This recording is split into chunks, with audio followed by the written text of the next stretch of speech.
اور آپ کے بچے کبھی بھی کمپیریزن نہ کریں اپنا کسی کے ساتھ, کبھی بھی انہیں کرنے نہ دیں آپ, کبھی وہ کبھی یہ بات نہ کریں کہ فلانے زیادہ اچھا کھاتے پیتے ہیں تو ہم کدھر ہے, کرنے نہ دیں. انہیں بتائیں کہ بیٹا اپنی مٹی پہ چلنے کا سلیقہ سیکھو, سنگ مرمر پہ چلو گے تو پھسل جاؤ گے. ان کو بتائیں کہ جو تمہارے پاس ہے یہ خدا کا عطیہ ہے, اسی پر تم نے قناعت کرنی کبھی بھی. حضرت زید بن حارثہ سے نبی پاک صلی اللہ علیہ وسلم کو بڑا پیار تھا. پھر ان کے بیٹے حضور کے غلام زادے حضرت اسامہ بن زید کے ساتھ بھی حضور بڑا پیار کرتے. لیکن یہ تو مسلمہ حقیقت ہے نا کہ عظمت اور شان تو سیدنا فاروق اعظم کی زیادہ ہے. امت کا اتفاق ہے کہ نبیوں کے بعد سب سے بڑا درجہ جناب صدیق اکبر کا, اور پھر اللہ نے مقام عطا کیا حضرت فاروق اعظم کو. یہ بڑے لوگ تھے. ایک دفعہ مال تقسیم ہو رہا تھا تو حضرت عمر رضی اللہ تعالیٰ عنہ نے نا حضرت اسامہ بن زید کو 4000 دینار دیے اور اپنے بیٹے عبداللہ ابن عمر کو 3000 دینار دیے. تو حضرت عبداللہ ابن عمر گھر جا کے کہنے لگے, ابا جی اسامہ میں وہ کون سی خوبی ہے جو میرے اندر نہیں, اور اسامہ کے باپ میں وہ کون سی خوبی ہے جو آپ کے اندر نہیں. تو حضرت عمر کی عاجزی دیکھیے, حالانکہ بال اتفاق دنیا جانتی ہے کہ جناب عمر فاروق رضی اللہ تعالیٰ عنہ افضل ہیں, پھر بھی پتہ اپنے بیٹے سے کیا کہتے ہیں, فرماتے ہیں او سن یار وہ خدمت گزار ہیں نبی پاک کے, وہ بھی حضور کے گھر میں ڈیوٹی کرتے, نوکری کرتے, اور ان کے بیٹے بھی حضور کی نوکری کرتے, یہ خدمت گزار ہیں. فرمانے لگے اگر تو نے پوچھ لیا تو سن, پھر میری تو رائے یہ ہے کہ تیرے سے زیادہ اسامہ بن زید حضور کی نظر میں پیارے ہیں, اور اسامہ کا باپ تیرے باپ سے زیادہ نبی پاک کا پیارا ہے. کوئی کمپیریزن کرنے نہیں دیا, بچوں کو کسی ایسی جگہ کھڑے ہونے نہیں دیا.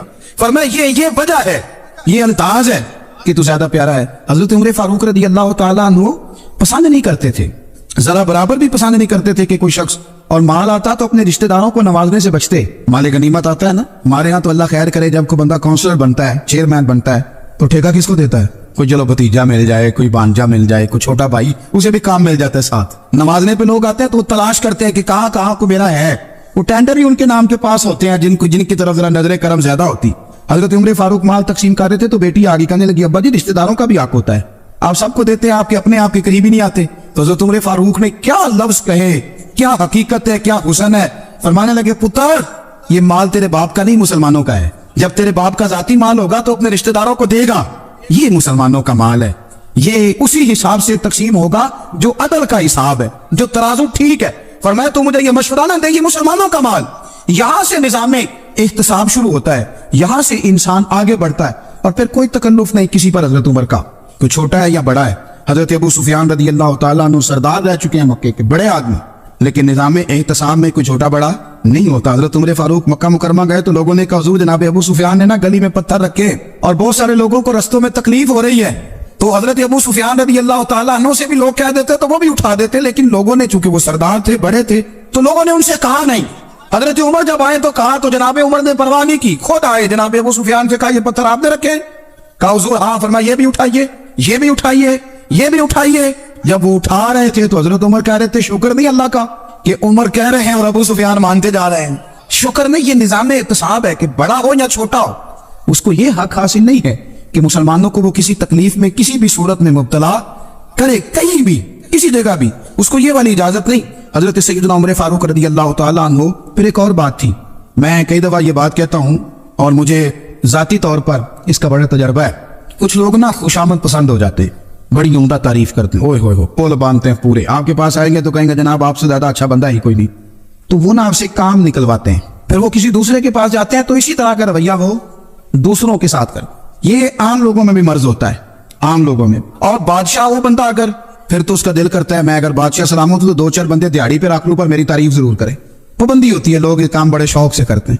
اور شیخ سعدی فرمایا کرتے تھے لکڑی کو گھن کھا جاتی ہے اور بڑے لوگوں کو خوشامد کھا جاتی ہے خوشامد. حضرت عمر فاروق رضی اللہ تعالیٰ عنہ اس معاملے میں بھی بڑے مضبوط تھے. ویسے مجھے اور آپ کو اچھا کون لگتا ہے, ہماری غلطیاں بتانے والا.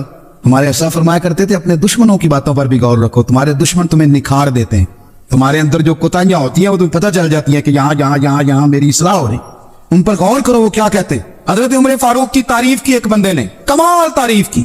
اس کا خیال تھا کہ رزلٹ بڑا شاندار آئے گا, بادشاہ کی تعریف ہوتی تھی تو پھر تیلی جاتی تھی اشرفیوں کی, کمال رزلٹ آئے گا.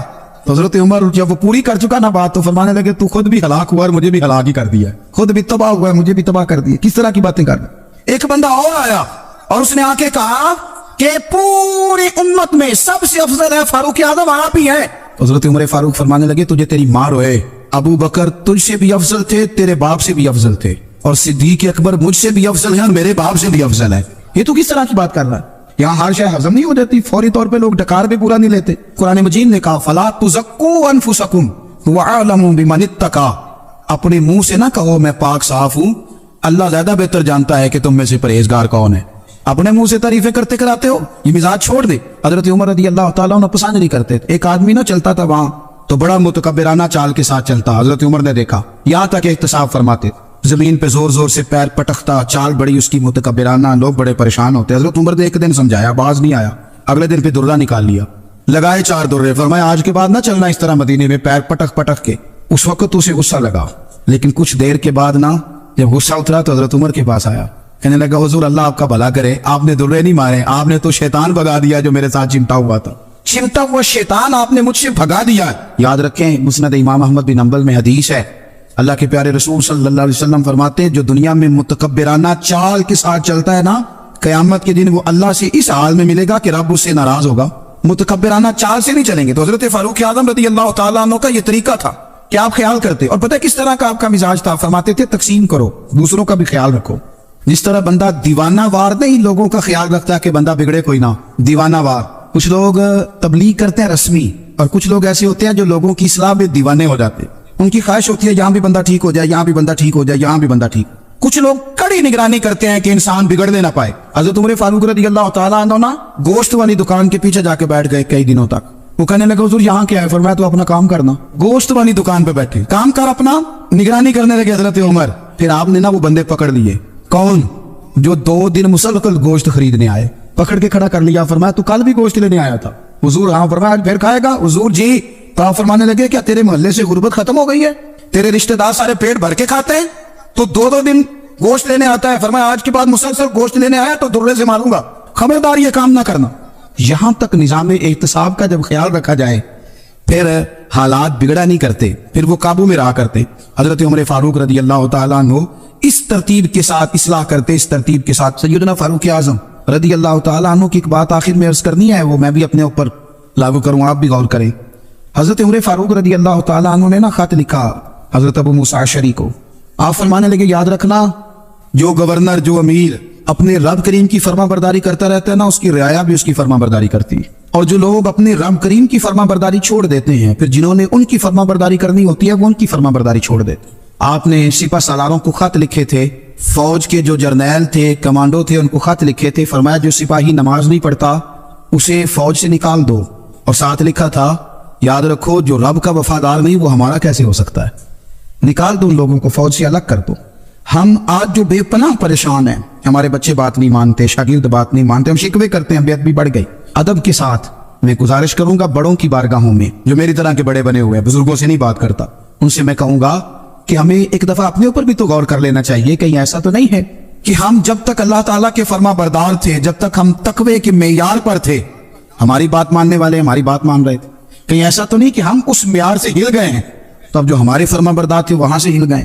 حضرت عمر رضی اللہ تعالیٰ عنہ فرمایا کرتے تھے کہ لوگوں کو عجب میں مبتلا نہیں ہونا چاہیے، خود پسندی کا جو ماحول ہوتا ہے اس سے لوگوں کو ہمیشہ نکلنا چاہیے۔ حضرت عمر کے ایک صاحبزادے نے کنگھی کر لی، اچھا لباس پہن لیا تو درہ مارا جناب عمر نے، تو آپ کی بیٹی کہنے لگی ابا یہ تو بالکل جائز ہے، اچھے کپڑے پہننا، اچھا لباس پہننا اور سر میں کنگھی کر لینا، اس پر درہ کیوں مار دیا؟ تو آپ فرمانے لگے بیٹا یہ خود پسندی میں مبتلا ہونے لگا تھا، یہ اپنے آپ کو بہت بھلا سمجھنے لگا، اس کا خیال تھا کہ میں ہی ہوں، میرے علاوہ کوئی نہیں، یہ اس مقام پہ جا رہا تھا یا اس کی تربیت رک جاتی، اس لیے درہ مارا ہے۔ ایک دفعہ حکومتی معاملات کے اندر آپ کی اہلیہ نے مشورہ دینا چاہا، بڑے کام بیویاں نہیں کرتی، بڑے بڑے معاملات میں مداخلت نہیں کرتی۔ ہمارے بر صغیر میں وہ بادشاہ نہیں گزرا کہ جو فیصلہ کرتا تھا تو کرسی پہ بیٹھ جاتا تھا اور پردے کے پیچھے اس کی بیوی بیٹھ جاتی تھی، اور جب وہ فیصلہ سنانے لگتا تو یوں گردن پیچھے کرتا اور اہلیہ جو کہتی وہ فیصلہ سنا دیتا۔ لیکن ایک دفعہ خاتون نے ایک آدمی کو حضرت عمر نے معزول کیا تو آپ کی اہلیہ نے اس آدمی کی اہلیہ حضرت عمر کی اہلیہ سے ملی ہوگی، تو خاتون نے ذرا سفارش کرنی چاہیے، تو جناب عمر فاروق رضی اللہ تعالیٰ عنہ کے ہاتھ میں عصا تھا، ڈنڈا تھا، 2-3 دفعہ زمین پہ مارا، اور میں تمہیں کس نے اجازت دی ہے حکومتی معاملات میں مشورہ دینے کی؟ یہ مشورہ مولا علی دیں گے یا عثمان غنی دیں گے؟ آپ کو کس نے اجازت دی؟ وہ حکومتی معاملات، وہ مسلمانوں کا اجتماعی معاملہ، وہ مسلمان دیکھیں، آپ کو اس میں آنے کی اجازت نہیں ہے، جو آپ کی ذمہ داریاں ہیں، آپ کے حقوق ہیں، ان پر آپ بات کریں۔ تو بھائی نظام میں احتساب اپنی ذات سے شروع کریں۔ ہماری اولادیں، ہمارے بچے، وہ باہر سے انہوں نے زیادہ اثر نہیں لیا، ہم نے انہیں بتایا کہ ہم بڑے غریب ہیں، ہم بڑے مجبور ہیں، ہم تو بڑے کمزور ہیں، ہماری تو سنتا کوئی نہیں، یہ تو امیروں کا ملک ہے، اس میں تو فلانے کو اہمیت حاصل ہے، ان باتوں نے ہمارے بچوں کو کمزور کیا ہے، ان باتوں نے ہمارے بچوں کے دلوں میں احساس کمزوری پیدا کیا۔ آپ ان کو جینا سکھائیں، آپ ان لوگوں کو بتلائیں کہ رب کریم نے جو تمہارے لیے بہتر سمجھا وہ تمہیں اپنے فضل سے بڑا عطا فرمایا ہے۔ آپ ان کو ان کے مقام پر رہ کر خوددار اور قناعت پسند ہونا سکھائیں، آپ یقین کریں گھر امن والا بن جائے گا۔ بچے اگر بھنا ہوا گوشت کھا رہے ہوں اور پھر بھی لاڑی رہے ہوں کہ مسالہ میری مرضی کا نہیں، سٹائل میری مرضی کا نہیں، ٹیسٹ میری مرضی کا نہیں، یہ والا گوشت میں نے نہیں کھانا، یہ اس طرح کر کے بھنا ہوتا تو پھر میں نے کھانا تھا، وہ زیادہ خوفناک صورتحال ہو جاتی ہے۔ لیکن اگر ابا جی اماں جی گھر والے کھیتوں میں کام کر رہے ہوں اور بچے اچار کے ساتھ روٹی لے کے جائیں اور بننے میں جی السلام علیکم ورحمۃ اللہ وبرکاتہ۔ ہمارے چینل نور وے 92 پر پیر اجمل اللہ قادری صاحب کے بیانات موجود ہیں۔ اگر آپ مزید بیانات سننا چاہتے ہیں تو ہمارے چینل کو سبسکرائب کریں۔ بہت شکریہ جی، اللہ حافظ۔